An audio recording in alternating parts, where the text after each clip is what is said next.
যুবকের গেঞ্জি দেখলে কান্না আসে। কোথায় আর্জেন্টিনা, কোথায় ব্রাজিল? আর্জেন্টিনার 70% মানুষ আছে যারা বাংলাদেশ চিনে না। যুবক, তুই আমার চেয়ে বেশি আর্জেন্টিনা চিনোস না। যুবক, তোমরা আমার চেয়ে বেশি ব্রাজিল চিনো না। আমি দুনিয়ার 103টা দেশ দেখছি, আমি 60টা মহাদেশ দেখছি। ব্রাজিলের 80% মানুষ বাংলাদেশ চিনে না। খোশকান্দি তো দূরের কথা।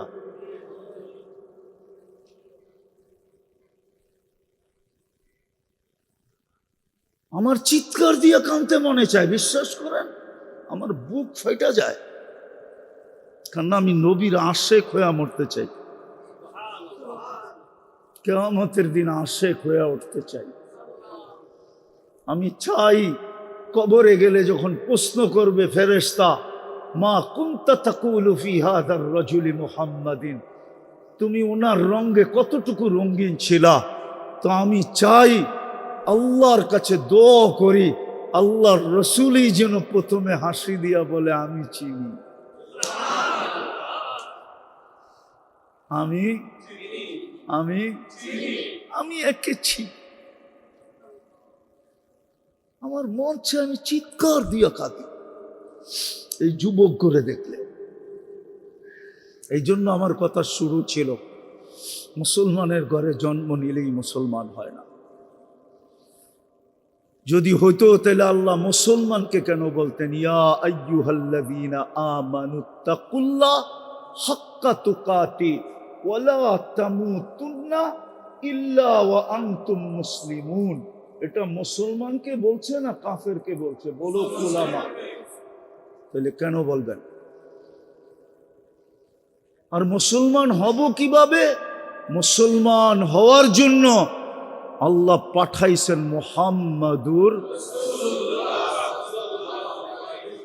লাকাদ কানা লাকুম ফি রাসূলিল্লাহি উসওয়াতুন হাসানাহ ফাইন তুতিউহু তাহতাদু ফাত্তাবিউনি ইউহিব্বুকুমুল্লাহ মান আতাআর রাসূল ফাকাদ আতা আল্লাহ। কোরআনের 4টা দলিল দিলাম, আর চান কয়টা? গ্যারান্টি দিতেছে আমার বন্ধুর রঙে রঙিন হ, তোর কাফনে মাটি লাগতে দিমু না আমি।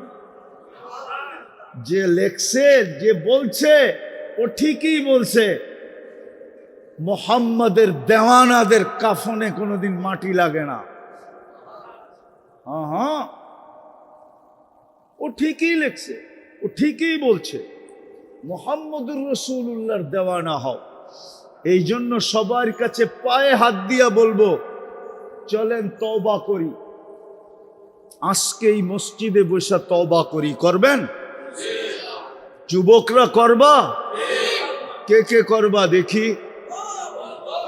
পাক্কা? হ্যাঁ, নামাও, মনের থেকে বলো আল্লাহ তওবা করলাম। হাত উঠায়া বলেন, হাত উঠায়, আল্লাহ তওবা করলাম। নামান আজকের থেকে উলামাদের কেরামের ছত্র ছায়া এসা, বিশেষ করে যে সংগঠনের আজকে আয়োজন, বেশিরভাগই এরা উলামায়ে কেরাম, এদের ছত্র ছায়া এসা নবীর আদর্শে নিজেকে আদর্শবান বানাই। হতে পারে 5 টাকার গেঞ্জি যুবক তোমাকে জাহান্নামে নিয়ে যাবে। 50 টাকার গেঞ্জি, আমি হাদিস দিতেছি, মান তাশাবাহা বিকওমিন ফাহুয়া মিনহুম, যে যাদের অনুসরণ করবে কিয়ামতের দিন তাদের সাথে উঠবে। বিদায় আমি চাই না তুমি মুহাম্মদুর রাসূলুল্লাহর সাথে ওঠো। যুবকদেরকে আমি চাই হাসান হোসাইনের সাথে ওঠো, যায়া পাশে দাঁড়াক।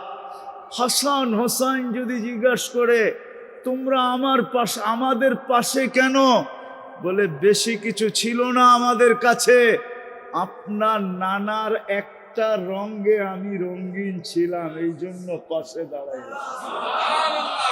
আমি যেরকম মা বোনদেরকে বলি যে কমসে কম পর্দা করেন,